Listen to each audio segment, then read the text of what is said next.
Today, for the first time, I'm devoting the entire show to one guest. He is author Mark Seal, and we'll be talking to him about his just-released, amazing new nonfiction book, The Man in the Rockefeller Suit, The Astonishing Rise and Spectacular Fall of a Serial Impostor, and that's from Viking, a division of Penguin Books. Mark is now on book tour and is in Boston, but he's going to be coming to the LA area on June 15th and will be appearing at Vroman's bookstore at 7 p.m. I believe that's Pasadena, but it's the LA area.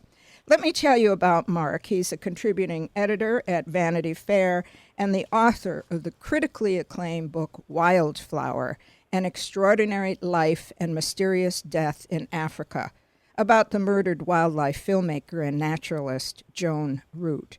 Now, Mark was a 2010 National Magazine Award finalist for his Vanity Fair profile of Clark Rockefeller, and he lives in Aspen, Colorado. Well, Mark, welcome to the show. Thank you so much. Great to be here. Well, thank you. I'm sure you've gotten a lot of attention about this book. In fact, I know you have because there was a review about it recently in our local paper, so the timing was perfect on that it was in our paper and now you're on the show. The critics did rave about it, this unbelievable true story, according to Publishers Weekly Book List, and Kirkus gave it starred reviews, calling it impossible to put down and irresistibly lucid and propulsive. That's quite an interesting use there. And they say that Booklist says that you've made this true life story as suspenseful as any crime novel. And I sure agree with that. So let's start off by your giving the listeners a brief overview of this amazing, wild story. Yes, well, it centers around Clark Rockefeller, who came to America in 1978 when he was 17 years old. And he arrived in Connecticut, and from the point he arrived, he began creating various identities. In subsequent years, he would pose as a 13th baronet, a Wall Street securities broker, an Ivy League graduate who went to Yale at age 14, a Hollywood producer, and eventually Clark Rockefeller, who emerged in New York City at St. Thomas Episcopal Church on Fifth Avenue. Yep. And boy, I learned a lot about the Episcopal Church. I guess it's the place to go to if you want to meet people like he wanted to do. Yes, in various locations, he would always show up at the best Episcopal church in town, and by doing that, people thought, "Wow, he's in a sense vetted because he's in the house of God." That's it exactly. Well, and Rockefeller is now serving time in Boston for kidnapping his daughter from a marriage to a wealthy businesswoman. But on March 15th, 2011. Rockefeller was charged with murder. And yes. We're going to get into that a little bit because the LA County District Attorney is now seeking extradition. But I want to talk about that as we get into the story. Let's elaborate about the beginning. As you said, he was a German citizen whose real name was Christian. How do you pronounce his last name? Gerhartsreiter. Gerhartsreiter. Talk about when he came to the U.S. and how he managed that, and finally, how was he able to do it so easily? Well, I spoke to a couple in California, Elmer and Jean Kellen, who met the young man when he was hitchhiking on the side of a road in Germany during a rainstorm. And he met this couple, and according to the Kellens, invited them to stay the night at his house, which they did, and he put their names on his application to come to the U.S. as his sponsors without their knowledge. He had also met a young man on a train, according to the police, that said to him, "If you're ever in Connecticut, stop by and see us." And a few weeks later, he showed up, and that's when it began. That began his American Odyssey. Then he had a quickie green card marriage. Talk Right. about that. Yeah, she testified at the trial. His first wife, he met her while a student at the University of Wisconsin. By then, he was telling people he was from Boston, according to his roommate at the time. He met this woman, and he met her sister, actually, and she didn't want to get married to him, so he was able to talk the sister of the woman he met into marrying him. It was a quickie marriage. There was no honeymoon, and she never actually saw him again after the papers were signed. And but that enabled him to get a green card, according to the authorities. And from that point on, he moved to San Marino, California. He very quickly, it seems, he arrived in Boston, he went to Connecticut, then he enrolled in the University of Wisconsin, and then within a couple of years, he was in San Marino, California. Yeah, I know you probably know this place as well, better than me. Yes, but... You picture it in the 1980s, 12 miles outside of Los Angeles. The freeway ends, a regular road begins, the air turns clear and crisp, the foliage is lush. It's a Norman Rockwell town full of true believers, wealthy widows and wealthy churches where he apparently gravitated. And he became kind of a big man around town, while at the same time attending screenwriting and film classes at USC, even though he wasn't enrolled. You know, that's the thing that I had to keep going back and saying, did I miss something? Is this really true that he was able to get through USC for as long as he did and no one really caught him at it? Yeah, I interviewed one of the professors that had him in a class, and the professor thought for sure he was enrolled, but he couldn't find him on the roster. And he said it was very difficult to do that. You would have had to, have talked someone into putting you on the roster, but nobody believes that he was actually enrolled in the school, even though he was there all the time, usually with a script under his arm, because he was very keen on film and studying film noir, especially the work of Alfred Hitchcock. Well, is it that they suspected, was he suspected by any of these instructors that he was not really enrolled and they didn't care, or they just didn't bother checking things out? Security was so lax back then, I think that they just didn't bother to check. But everybody, I spoke to several students who were at the school at the time, and they all vividly remembered him being there and, going to classes and knowing a lot about film. He really knew a lot about everything that he talked about. He was very smart. And he had an amazingly retentive memory, obviously, and was a quick study, because to keep hold of all of that information is astounding. Sure. He spent a lot of time apparently in libraries wherever he would go. So he was a voracious reader and really smart, because when he got into the securities industry in Greenwich, Connecticut, he passed the Series 7 exam, according to people that worked with him. And sometimes business school graduates have to take it 2 and 3 times, and this woman told me that he passed it the first time. So that's smart. He's naturally very intelligent.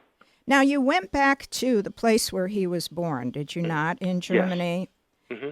Talk a little bit about that. I thought that was kind of a strange reaction to your being there. His mother just kind of closed the door. Well, his mother, I think, hasn't really spoken to anyone, because when he was arrested for kidnapping, on the kidnapping charges in Boston, the media arrived in a drove in Germany, and this is a very small town.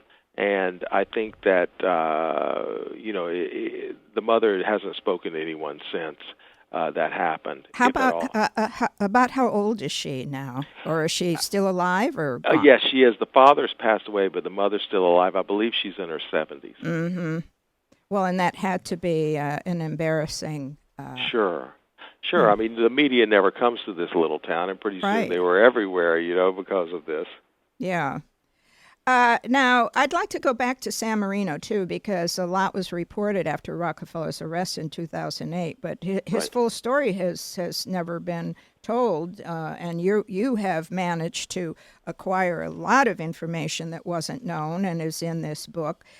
Talk in general terms about how he did fool the people. We know, as you say, that he joined the Episcopal Church, but get into some more specifics about Sure. that. No, I think that he was very good at mirroring people, and if you like something, he would typically say, "I like it too." Ah, One of the investigators I spoke to in Boston said that's the way an imposter or a con artist works. Hey, you like books? I do too. You're involved in finance? Yeah, I'm doing the same thing. ah, Plus, not only did he know how to do that, but he also had, the intelligence to back it up. He knew just enough about it that he could back up what he said. But if you scratch the surface a little deeply, a lot of people told me he might just abandon it, and move on to something else. So the other thing that I think was convincing to people is when he was posing as Clark Rockefeller in New York and Boston and Cornish, New Hampshire, he would say these outlandish things, and people would think, hey, he's eccentric, he's a Rockefeller, they're different than you and I. So he fed into the beliefs that people have about the aristocracy in this country. The wilder the claim, the more people will believe it, So I think that was another way he got by. well, that says something about the psychology of people. They want to believe it, don't they? They want to feel Sure. that they are in the company of this wonderful, famous family. Yeah, there was So, something magical about yeah, him too. yeah. But that was 1992. Now, and before that, before he after his marriage and he was in the U.S. when he headed to San Marino, he used the name of Christopher Mountbatten Chichester, Right. convincing Right. them that he was a member of the British aristocracy. Now that's pretty clever too, because here he is in this very wealthy community, and what would impress them more but the fact that he was part of aristocracy? Talk a little bit about that. Yeah, I mean, not just aristocracy, but Mountbatten. Lord Mountbatten. Mountbatten is one of the pivotal leaders of our time. In the book, I talk about who he was, and this is just not a member of the aristocracy. This is one of the top aristocrats, top military leaders, close, adopted, close with the royal family. I mean, he was the most dashing in every way. If you want to say somebody's your relative, this man would be to the nth degree. Yeah. He also claimed that he was from the town of Chichester, and that he would pass out cards, according to the locals, that he was the 13th baronet, and that his family owned the Chichester Cathedral in Chichester, England. Oh, that is amazing. That was believed also, that they owned the cathedral. Nobody owns a cathedral in Well, Great yeah, Britain. not only believed, but he was offering to bring it over to San Marino, dismantle it in Chichester and bring it over to San Marino, according to the people of San Marino, some of the people I spoke to in San Marino, and he was looking for a suitable location to bring it, but they said, well, who's going to pay for it? And he said, well, I don't think my parents would allow me to pay for it, so the idea was dropped. Right, and he was also trying to get money from people, was he not? That's what the police say, yeah. The purpose of that. That's what the police say, indeed. Well, that's where he was so clever, too, and I don't know if it's cleverness or intellect or psychotic, but he was so very quick, as you said, when he was questioned about, who's going to pay for this, to have that quick response and quick Right. answer and be able to then go quickly into something else. That's it. Yeah, Was that psychotic, or was he, how did you view it? I think it was smart on his behalf if he's trying to get by in these identities, Psychotic, I don't know. During his trial in Boston, he pled insanity, and the defense presented witnesses that said that analyzed his psychological makeup, and that he had the signs of delusional disorder and grandiosity, and that he was insane. But the prosecution argued that through their psychiatrist that he was not insane. And of course, the jury found him guilty of some of the charges, so they seem to be siding with the fact that he was not insane. So, as far as his mental state at the time, it's hard to say, but he was very intelligent in the way that he acted, and that was what the jury decided in this first case. That must have been an interesting trial. Yeah, he did not testify, so everyone else testified, about him, but he did not testify. So, what's your opinion? Do you think he was a little nutty? Some of the things. You look at some of the things he did, and you would think, yeah. But also, is he also just smart? And did he want to live his life the way that he lived it? He was pretty successful in moving from one identity to the next fairly seamlessly, and moving from one location, one wealthy enclave to the next. When you think about where he lived, San Marino, Greenwich, Connecticut, New York, New York City, and then Boston's Beacon Hill, all very exclusive enclaves. Yeah. Well, do you want to jump now, because we can go back and forth a little bit about it, but do you want to jump to Connecticut and talk about, because this becomes a very important part of what he did, and the relationship with the couple whose murder he's being charged with. Yeah, just the man in this case, only his bones were found. The Right. woman has not been seen again. Yeah, according to the book, he left. The police that I interviewed said this couple went on a government job, and the investigator said it was arranged by the man in the guest house, and Chichester was living in a guest house in San Marino. And according to the police, he left there, and after the couple disappeared, and drove to Greenwich, Connecticut.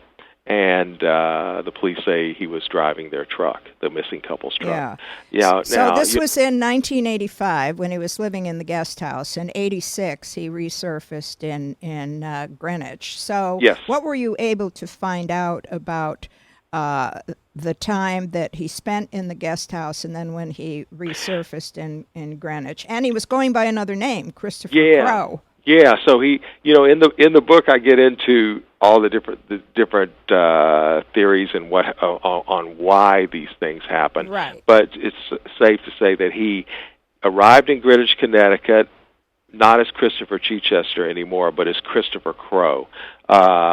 He said he was a director of Alfred Hitchcock Presents, which was a television show that was on during these days. And if you looked at the credits, there was indeed a Christopher Crowe who directed that series, only not the one we're talking about. Yeah. It was a different one. So he comes to Greenwich, another enclave of wealth.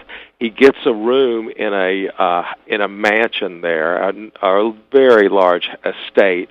He rents one room in the house, but he apparently, according to his coworkers, would tell people that he owned the entire house and he was only living in the room while renovations were being done to the rest of the house. And was able to convince them that he couldn't invite them in. And Right. and would meet them. He'd be standing out in front of the house and to meet them to be picked up or something like that. Mm-hmm. And then he got a job at S.N. Phelps and Company, at one of the leading investment firms in the area, as a computer expert. He was eventually fired from that job, and when they looked at his Social Security number that he had given on his application, they discovered it was the Social Security number of a David Berkowitz. Do you remember? Yes, he the was serial killer. The serial killer known as Son of Sam in the 70s. Wow. But then, never to sit still, he leaves S.N. Phelps and Company and gets a job at a company called Nico Securities. And he's selling corporate bonds. Not just selling corporate bonds, but he's leading an entire department selling corporate bonds with senior corporate bond salespeople. Well, there again, that's when I went back to reread and say I must have missed something here. And at this point, he's making, upwards of $100,000 a year. Oh, was decent money in those days. well, even today. And he's eating it even today, right? He's dining in the best restaurants of Manhattan. He's going to the theater. He's sending Godiva chocolates out to everybody. He's dressed in Burberry this and J. Press that. He has CCC monogrammed on all of his clothing. Christopher Chichester Crow, and he's living the high life of a corporate bondbroker. And again, he was at one of these mansions at 34 Rock Ridge Road, right?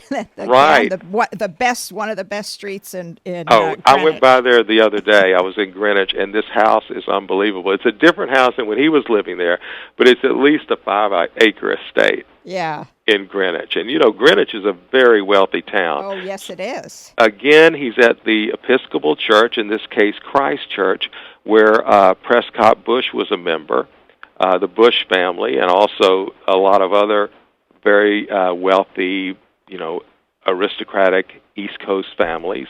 And he's, passing out hymnals and meeting the parishioners, and life goes on, and life is pretty good. So, but he stayed in New York. How long was he with this company? He was with the company until the police were looking to question him about the missing couple's truck. So, a bulletin had gone out that this truck had been, inquiries had been made for it because he, according to investigators, was trying to sell the truck to a local minister's son, and that put the Greenwich police on the case. But you know what? It wasn't that serious back then because the couple was missing, but there was no sign of foul play or anything. Right. So it wasn't an emergency to find this man, but he disappeared. The police wanted him to interview him. I interviewed the policeman who was looking for him, and he kept not being available or missing meetings, and eventually he just dropped off the face of the earth. Yes. Now, was it in Greenwich, that was Greenwich, Connecticut, where the missing man was John Sohos, is that right, his name? Yes, so John Sohos. His Sohos. Bones, yes, his bones were dug up in the yard where they all lived. It was about 10 years after they went missing. And he Rockefeller, we'll call him Rockefeller because that's the title in your book, and Rockefeller apparently was able to convince somebody to get his mother to turn things over to him. That's according to the police investigator that I interviewed. Yeah, and that I get into in the book. It's quite a story. Yes. And it fills in the investigator's theory, and he said it fills in a lot of holes, and you'll be able to see what the picture is. Well, that's what's so great about the book, Mark, because you have uncovered a lot of new information that was just overlooked or people left the area, but you've got a lot of new information in this book. So people may think that they know the whole story because they read about it in the paper, and then I think there was a Lifetime movie about it, but yes. You've got stuff in here that is brand new. So we certainly want to encourage people to read that. When did he start with the famous art collection that fooled everybody? Yeah. Now, where he got the art collection, that remains a mystery because everybody has a different theory, but. He shows up in New York, and on his walls are Mondrian, Twomley, Rothko, the great masters of modern art. And he calls his next-door neighbor, who I interviewed, and he says, come over. She's an art dealer. Come over and take a look at this modern art that I have. She goes, well, what do you have, Clark? He goes, oh, well, I've got a Mondrian and a Twomley and somebody named Rothko, mispronouncing the name. Right. She rushes over and finds this amazing modern art everywhere. And that gave even more credence because, according to the people who saw it, these pieces were immaculate and very hard to duplicate. But somehow he had acquired these things. And his wife had said, when, she was, struggling, I mean, she eventually made a lot of money, but he wasn't contributing to the financial aspect of the household. So she said, "Why don't you sell a painting and bring in $1 million or two?" He told her that they were in a trust and couldn't be sold for 10 years. Right. You know, I think that would be a good time to start and talk about the relationship and how he and his soon-to-be wife met, and how you think she was fooled by him. We may have to take a break while you're in the middle of it or near the end of it, but that's okay. You just keep going with it. Yeah, so they met at St. Thomas, through St. Thomas Episcopal Church, where the woman, Sandra Boss's sister, attended. She was attending Harvard Business School, and he had a party where he was, where he was introduced to her at his apartment. It was a Clue party modeled after the Parker Brothers game Clue, and everyone was encouraged to dress as a character from the game. Clark came as Professor Plum, and Sandra came as Miss Scarlet. And that's when they met, and she was interested in him, and he pursued her. He was one of the smartest people she had ever met. And, of course, she was incredibly smart and poised and attractive. And eventually they began dating. And then, how soon after did marriage follow? Marriage followed not long after. I can't remember exactly the amount of time. Wasn't long, yeah. Well, she was smitten with the idea of a Rockefeller, but she was also seemed to be smitten with him. Yeah, she seemed to be smitten with him for sure. And they were married on Nantucket at the Quaker Meeting House, and he told her and her family that real Rockefellers would attend, but at the last minute, there was a snit, and he disinvited all of them. Yeah, again, how clever. I don't know whether I could think of stuff like that, but I guess maybe you've got to be a con man woman, whatever, but that's really... So they were married for about 12 years, and how did she discover, I mean, we don't want you to give too many things away, but we want to entice people, but how did she finally discover that he was, in fact, an imposter? Well, his behavior got very erratic, and in the end, what she did was she wanted to divorce him, and during the course of this, her father, he had told her that his mother was the child star, Ann Carter, and but she had died. And one day, Sandra's father was looking on Wikipedia and looked up Ann Carter and discovered she was still alive. And so she asked him about it, and he says, "Oh, it wasn't, don't be stupid. I didn't say that or whatever." But that was the first inkling that something was awry. And she ended up hiring an investigator and telling him, "Go find out who he is." Yeah. Mark, let's get to the discussion about his daughter. He and his wife had a daughter, and then what was the foolish thing that he did that really got him caught? Well, they had the daughter, and he fell in love with the daughter. What brought him down was the love of this child.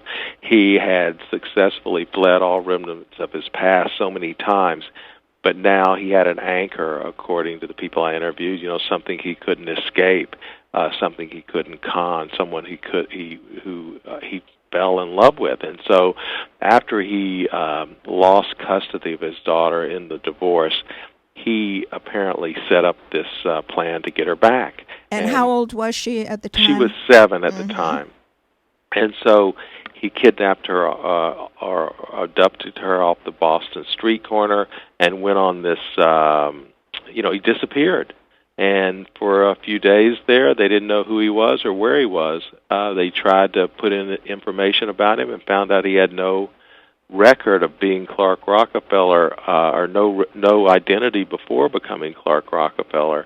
There was no ID, no credit cards that were in his own name, no Social Security number they could find.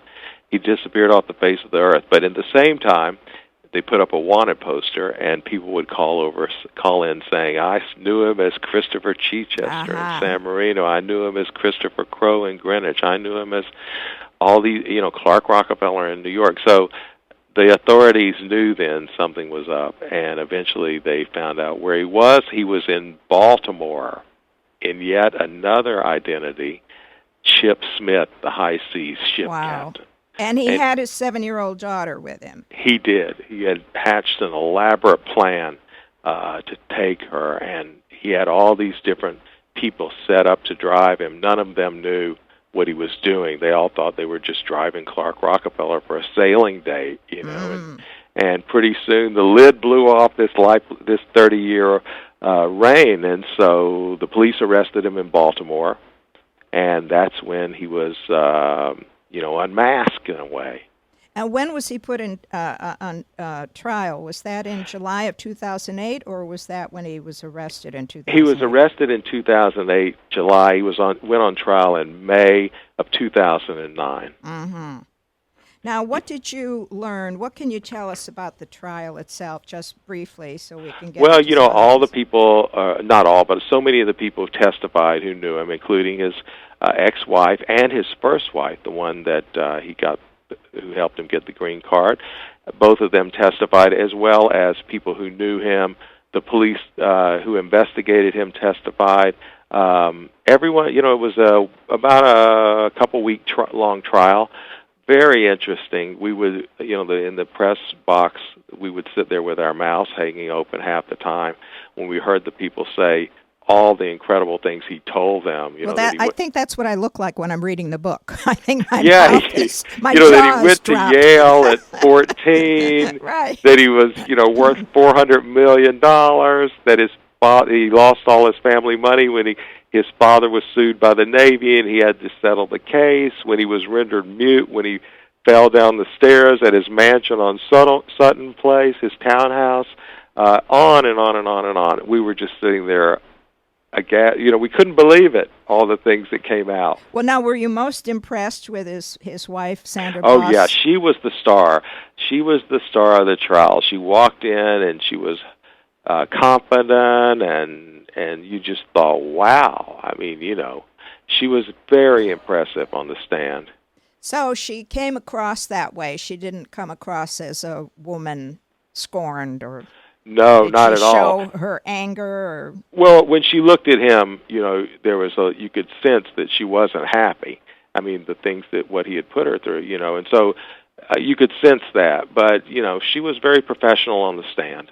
And he sat through the trial pretty much, as I write in the book, stoic, unblinking, showing no emotion, very little reaction, even when he was found guilty of some of the charges. He clenched his jaw and blinked a couple of times, but no emotion whatsoever. Now, you interviewed him, did you not? I did not. You did not. I tried, when I wrote the story for Vanity Fair, I tried through his attorney to interview him, and he only did 2 interviews for that. And then through a friend, I got word that I wanted to interview him for the book and was not successful. Mm-hmm. And yet he still, whoever did that interview, as I recall reading, he still announced himself as Rockefeller. Yeah, and the That's Boston so Globe strange. and the Today Show interviewed him before his trial, shortly after his arrest, and he was still in character. Wow. Now, when did they discover the body of the missing man? It was about 10 years after his disappearance, and another couple owned the house by then where they lived, and they were digging a pool, and the bulldozer blade struck something hard. And when they went to see what it was, they found the skull and the skeleton, and it was believed to have been the missing person. They couldn't really tell for sure because he was adopted, and so they didn't have the dental work. Also, the dentist had lost something, the file or whatever. Mm-hmm. So he was believed to have been the same man because of the size and also because of what he was wearing, and I think there were other things that the police found. Yeah. I don't know exactly what. Well, I was impressed with the woman who was a friend, a family friend. Too. Yes, that kept on calling the police saying, something's wrong, you've got to check this out. And yes. How long, but she kept that up for a very long time. Everybody had seemed to have forgotten, and her name is Sue Kaufman. She lives in your area, and everybody should have a friend like her. Well, I sure would like one like that. That's for certain. Everybody had kind of forgotten, and she kept unrelenting pressure. She kept saying, I want to know what happened to my friend. If she's still alive, I want to know where she is. If she's dead, then I want to mourn her. They didn't get a funeral, they didn't get a memorial, they got nothing, she kept saying, and I want to find out what happened. So she was kept keeping the pressure on with the police and also the media, and she was instrumental in getting the Unsolved Mysteries program that aired about this couple and the case on television. Now, you say she's in our area. Is she in the L.A. area? In the L.A. suburbs, Orange County area. In Orange County, yeah. Mm-hmm. So she's still around, and I wonder if would they call upon her? Well, she wouldn't. Would she be considered a witness? I suppose she would. I don't know. Character I'm not sure. Or something. I don't know. Yeah, I'm not sure. Well, what do you think's going to happen in the trial? Let's talk about what's coming up, because I'm sure you're going to write a book about that trial, Mark, or if you should write a book about the trial. Well, maybe I'll do an update anyway. But, they only charged him in the case on March 15th of this year. That's right. So I think they have to first extradite him to California, and then they have to arrange the trial. So I'm not sure when the trial would be. But, what's amazing about this story is every time I think I have a lot of the answers, something else pops up, some other person comes forward, or some other story, some new wrinkle, and this is indicative that now a whole new chapter is opening up again. Yeah. Now, how much longer is he going to be in prison in Boston for the kidnapping of his daughter? Well, he was expecting to get out, I think, next year or the year after, possibly on parole. He was trying for parole, or, his sentence wasn't that long to begin with. But now he has to face this new charge. So, as I say, another chapter opens again on this incredibly unending story. Yeah, and it seems that certainly he's not going to admit to anything, because everybody, I'm sure, is questioning him as to where his former... was she a girlfriend? She was with him for a while, the wife of the man that was killed. Well, they don't know that. I don't know. Some people said that, but they don't know that for sure. They think they don't know where she is. She was never found, never heard from again. So where is she? Nobody knows. Is she alive somewhere? Or the police I talked to said it would be very difficult because she didn't have a passport. So she was supposed to have gone to Paris. Some postcards came back with her signature on them, saying that's where they were, but nobody has seen her again. Amazing. And where is Sandra and her daughter living now? During the trial, they were living in London, but I don't know where. I'm not sure where they are now. Yeah, I wonder if they're trying to kind of disappear for a while, if they can. I don't know. Yeah, well, that's going to be part of the story too. Exactly. Yeah, the story goes on. It's such a strange and long and incredible story. I've been a journalist for a long time, and this is definitely one of the wildest I've ever. Well, I can imagine, and some of the material that I did get, it said it's unfathomable that someone could stay in this country for 3 decades, not as a clandestine illegal immigrant, but as a brash, outsized character, fabricating connections to some of the most famous people in the world. And why did he get away with it? Well, your story kind of shows why, as we talked about earlier. Why is that? Well, I think that he just was, people didn't probe too deep. They enjoyed being with him for the most part. He was entertaining, intelligent, fun to be around. I mean, people thought, hey, he's a Rockefeller, he's eccentric, but that's kind of part of the allure. And like you said a moment ago, he didn't hide out. I mean, in most cases, for a period there, he did disappear. But the audacity of being a Rockefeller, not in some little remote corner of the world, but on Fifth Avenue in New York City, that's pretty brash. Well, it is, but then he'd show up in this junk of a car and have a good reason why. Yeah, that was it. Yeah, in San Marino, he would be supposed to be related to Lord Mountbatten. Yeah. But he would show up in this kind of a junky car, and sometimes his clothes were a little bit wearing thin, and he would always, go to the free lunches that were held at the City Club and the Municipal Club and the Rotary. So that was a whole period. What's amazing is, as I say in the book, each scene, each period is almost more unbelievable than the last. Absolutely. I thought the San Marino chapters were pretty wild, but then you get to Greenwich and it ratchets up the action, and then you get to New York City and it's even higher and more audacious, and then he moved to Cornish, New Hampshire, where it's even wilder, and he really didn't hide out there. He would drive down the streets in a Segway, or he had a bulletproof Cadillac by then, a collection of antique cars. Every little epoch of his amazing life got grander and more increasingly wild. I'll say.